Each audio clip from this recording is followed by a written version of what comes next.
अब देखिए, अब हम डिस्कस करेंगे ग्रेटेस्ट इंटीजर फंक्शन को। ये हमारा टॉपिक है जी कि ग्रेटेस्ट इंटीजर फंक्शन क्या होता है। तो चलो जी इसको डिस्कस करते हैं। देखिए, ये जो ग्रेटेस्ट इंटीजर फंक्शन है इसकी रिप्रेजेंटेशन होती है इस तरह से, यानी आपने लिखना होता है y इक्वल टू एक्स, फिर आपने ये सिंबल डालनी होती है। ये होती है ग्रेटेस्ट इंटीजर फंक्शन की। अब ये कैसा फंक्शन है? ये ऐसा फंक्शन है कि ये डिसकंटिन्यूअस होता है for non negative real number के ऊपर। यानी अगर नॉन नेगेटिव हो और साथ में रियल हो तो ऐसे के ऊपर वो डिसकंटिन्यूअस होगा, और इंटीजर के और डिसकंटिन्यूअस होगा इट इंटीजर। अब इसको एग्जांपल से समझते हैं जी, इसकी ग्राफ के से समझते हैं जी। अब देखिए, अगर आप इस ग्राफ को देखें, देखिए यहाँ से लेकर यहाँ तक आपको क्या नज़र आ रहा है? एक सीधी लाइन नज़र आ रही है, इसमें कोई ब्रेक नहीं है। इसका मतलब है कि ये हर पॉइंट के ऊपर क्या आ रहा है? कंटिन्यूअस आ रहा है। लेकिन जैसे मैं नेगेटिव वैल्यू -1 के ऊपर आ जाता हूँ, यानी इससे जितनी भी ऊपर की वैल्यू है इसके ऊपर आपको कंटिन्यूटी नज़र आ रही है, यानी -1 से कम के ऊपर आपको क्या नज़र आ रही है? कंटिन्यूटी।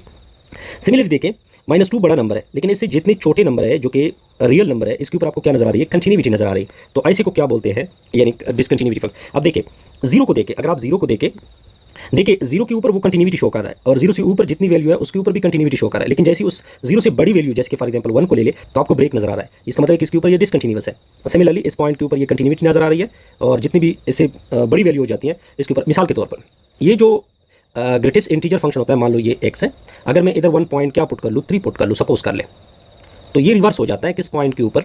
यानी 1 के ऊपर। सिमिलरली 2 के ऊपर और इससे कम वैल्यू के ऊपर वो कंटिन्यूटी आ रही है, यानी सिमिलरली इसके ऊपर कंटिन्यूटी, लेकिन इससे जितनी बड़ी वैल्यू है उसके ऊपर भी कंटिन्यूटी, लेकिन 3 के ऊपर अगेन वो आपको ब्रेक शो कर रहा है हर पॉइंट के ऊपर। ओवरऑल अगर आप इस फंक्शन को देखें तो ओवरऑल ये डिसकंटिन्यूअस है, और ये पीस वाइज की सूरत में क्या होता है? कंटिन्यूअस होता है। अब देखते जाइए, अगर इस एग्जांपल से समझते हैं। अगर आप इंटरवल दे रहे हो 0 से लेकर 1 तक, 0 से लेकर 1 तक, तो वो किसके ऊपर आ जाता है? यानी इसकी जो जब आप 0 पुट करते हैं तो इसकी 1 आ जाती है, ठीक है। जब आप अपनी वैल्यू बढ़ाते हो तो आहिस्ता आहिस्ता वो रिप्लेस होता जाता है 1 के ऊपर। सिमिलरली जब आप 1 देते हो, 1 से लेकर 2 तक वैल्यू देते हो, तो वो रिप्लेस हो जाता है 1 के ऊपर। अब देखिए, कुछ यहाँ पे एग्जांपल है जी। अगर हम कंटिन्यूटी चेक करना चाहे ए के ऊपर, सपोज कर ले मैं ए के ऊपर कंटिन्यूटी चेक कर रहा हूँ, तो मैंने क्या चेक करना होता है? Left hand limit and right hand limit. जब आप लेफ्ट जाते हैं, यानी ए माइनस का मतलब होता है कि इसको इस तरह लिखते हैं, ए माइनस को इस तरह लिखते हैं, लिमिट एच अप्रोच टू 0। जब आप ये करोगे तो ये क्या होगा? यानी एक्स की जगह ए पुट होगा और ए में से कुछ सब्ट्रैक्ट होगा, ठीक है। और तो इसका रिजल्ट आ जाता है क्या रिजल्ट आ जाता है? a-1। लेकिन अब जब राइट जाते हैं तो इसका रिजल्ट कुछ इस तरह हो जाता है, लिमिट एच अप्रोच टू 0। यहाँ पे x है, लेकिन अब x में क्या ऐड करोगे? a प्लस एच को ऐड करोगे, x की जगह a और h को ऐड होगा, h ऐड होगा 1, तो इसका रिजल्ट होगा a।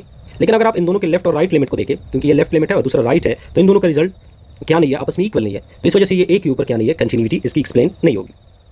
अब देखते जाइए, अब अगर आप इस केस को ले लें कि आप कोई भी नंबर, ये n-1 है, कोई भी नंबर आप a ले रहे हैं दो इंटीजर के माबेन, ये भी इंटीजर है, ये भी इंटीजर है, यानी कोई रियल नंबर है। जब इंटीजर के दरमियान आएगा तो कोई रियल नंबर आएगा।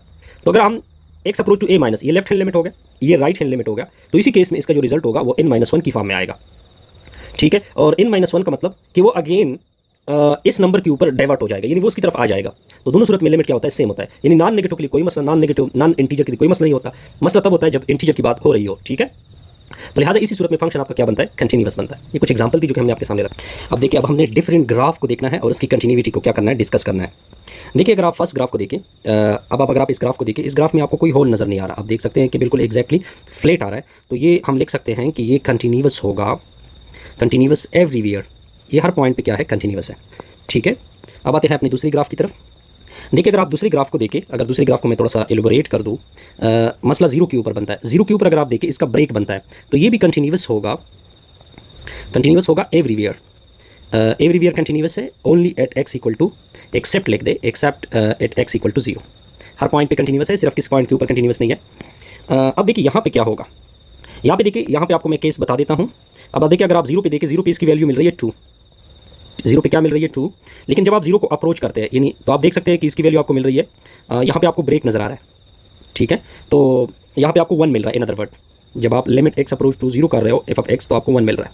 अब अगर आप देखिए इन दोनों की वैल्यू को, तो ये दोनों की वैल्यू आपस में इक्वल नहीं आ गई। तो जब दोनों की वैल्यू, लिमिट भी एग्जिस्ट हो रहा है, वैल्यू भी डिफाइन हो रही है, लेकिन इसका जो थर्ड कंडीशन है वो क्या हो रहा है? फेल हो रहा है। तो ये क्या होगा? डिसकंटिन्यूअस होगा। और ऐसे डिसकंटिन्यूटी को क्या कहते हैं? Removal discontinuity. यानी अगर हम इसमें थोड़ा सा चेंज लेके आए, थोड़ा सा इसको चेंज कर दे, तो हम अपनी कंटिन्यूटी को डिस्कस कर सकते हैं। अब देखिए, ये पॉइंट क्या है? अब देखिए, ये अगर आप देखें इनके ग्राफ को देखें, इनके ग्राफ में ब्रेक आ रहा है, तो यानी एक तरह से जंप आ रहा है, इसको जंप डिसकंटिन्यूटी कहते हैं, ठीक हो गया जी। और ये भी हर पॉइंट यानी in other word is the greatest integer function की सूरत नज़र आ रही है, ऑलरेडी हम क्या कर चुके हैं, डिस्कस कर चुके हैं। अब देखिए इस ग्राफ का मसला क्या बनता है। इस ग्राफ का मसला बनता है जब आप जीरो को अप्रोच करते हैं तो आपका जो ग्राफ है वो इन्फिनिटी की तरफ जाता है, या जीरो के ऊपर आप देख सकते हैं, जीरो के ऊपर भी इन्फिनिटी है। जब आप जीरो की तरफ से लेफ्ट से आते हैं या राइट से आते हैं, जीरो की तरफ से जब आप लेफ्ट से आते हैं या राइट से आते हैं तो दोनों केस में क्या हो जाता है, इन्फिनिटी आ जाता है। अब देखिए यहाँ पे लिमिट एग्जिस्ट नहीं हो रहा, नॉट एग्जिस्ट, क्योंकि इन्फिनिटी कोई लिमिट नहीं है, ठीक है। बहरहाल आप देख सकते हैं कि दोनों की वैल्यू तो सेम आ रही है, थर्ड कंडीशन सेटिस्फाइड हो, लेकिन आपका जो लिमिट है या आपकी जो वैल्यू है वो डिफाइन नहीं है। तो इस वजह से इस पॉइंट को क्या कहते हैं, इनफाइनाइट डिसकंटिन्यूटी कहते हैं। और ये इसका क्या है, बेसिकली इस फंक्शन का ग्राफ होता है, f(x) = x² का ग्राफ होता है जी। यहाँ पे क्या कह सकते हैं, यहाँ पे ऑसिलेशन नजर आती है, यानी जब आप जीरो को अप्रोच करते हैं तो आपको ऑसिलेशन नजर आती है और इसको ऑसिलेटिंग डिसकंटिन्यूटी बोलते हैं। ठीक हो गया जी। अब हम एक और टॉपिक को डिस्कस करेंगे, continuous extension to a point. Continuous extension to a point क्या होगा कि आपका जो फंक्शन होगा वो पहले रिमूवेबल डिसकंटिन्यूअस होगा। मतलब ये होगा कि उसका लिमिट भी एग्जिस्ट होगा, उसकी वैल्यू भी एग्जिस्ट होगी, यानी लिमिट से भी कोई वैल्यू आएगी और डायरेक्ट वैल्यू अगर आप पुट कर दे वो भी कुछ ना कुछ रिजल्ट देगा। लेकिन इन थर्ड कंडीशन सेटिस्फाइड नहीं होगी। थर्ड कंडीशन सेटिस्फाइड का मतलब आप लोग जानते हैं, तो वो कंडीशन सेटिस्फाइड। लेकिन हम क्या करेंगे इसके साथ, अपने फंक्शन को थोड़ा सा चेंज करेंगे। किस तरह चेंज करेंगे कि ये कंडीशन जो मैंने ऊपर सेटिस्फाइड नहीं की है वो सेटिस्फाइड हो जाए, तब फंक्शन जो क्या होगा वो सी के ऊपर क्या बनेगा, कंटिन्यूअस बनेगा। इसको कंटिन्यूअस एक्सटेंशन बोलते हैं। इसकी हम सिंपल मिसाल देते हैं। अब अगर आप इस एग्जांपल को देखें, ये एग्जांपल बड़ा इंटरेस्टिंग सा एग्जांपल है। देखिए अगर आप 2 को डायरेक्ट पुट कर दें, तो अगर मैं 2 को डायरेक्ट पुट कर दूं तो 2 का स्क्वायर प्लस, यानी ऊपर से भी 0 आता है नीचे से भी 0, तो ये नॉट डिफाइन है। लेकिन अगर मैं इसके लिमिट को फाइंड कर दूं, limit x approach to 2 find कर दूं f(x) का, तो उससे आता है π/4 आता है। कितना आता है, 5/4 आता है। अब अगर आप थर्ड कंडीशन देखें, एक्चुअली आपका फर्स्ट कंडीशन भी सेटिस्फाइड नहीं हो रहा, सेकंड कंडीशन सेटिस्फाइड हो रहा है, थर्ड भी सेटिस्फाइड नहीं होगा। लेकिन हम क्या करेंगे, इस फंक्शन में से अगर मैं इस 2 को निकाल दूं तो हमारा मसला हल हो सकता है।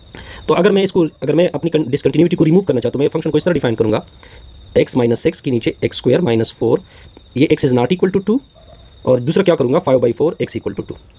तब हमारी फंक्शन की क्या बनेगी, कंटिन्यूटी बन जाएगी। दूसरा क्या है जी, जो पॉलिनोमियल फंक्शन होते हैं वो हर जगह पे कंटिन्यूअस होते हैं। एग्जांपल से काम लेते हैं जी, इसकी सोल्यूशन देखें। अब आपने कंटिन्यूटी चेक करनी है 3 के ऊपर, तो बस आपने जस्ट लेफ्ट और राइट का कंसेप्ट यूज़ करना है। 3+ का मतलब x is greater than 3 f(x). x greater than 3 कहाँ पे लिखा हुआ है, इसमें लिखा हुआ है, तो 2a(x) की जगह क्या पुट करोगे, जस्ट 3, तो इससे आएगा 6a। फिर आपने लेफ्ट हैंड लिमिट यूज़ करना है, 3 - f(x), तो 3 का पुट करोगे, 3 का स्क्वायर -1, तो इससे 8 आएगा। क्योंकि हमें पता है क्योंकि ये कंटिन्यूअस भी है, कंडीशन आपको गिवन है, तो दोनों लिमिट आपस में क्या होंगे, सेम होंगे। तो 6 से डिवाइड करोगे 8/6 आएगा, तो 4/3 आ जाए। इस तरह हमारी ये वीडियो क्या होगी, कंप्लीट होगी। बहुत सारी एक्सरसाइज है जी, आपके टीचर ने कराए होंगे, तो काइंडली अगर आप मुझे प्रोवाइड करते तो मैं इसको एड कर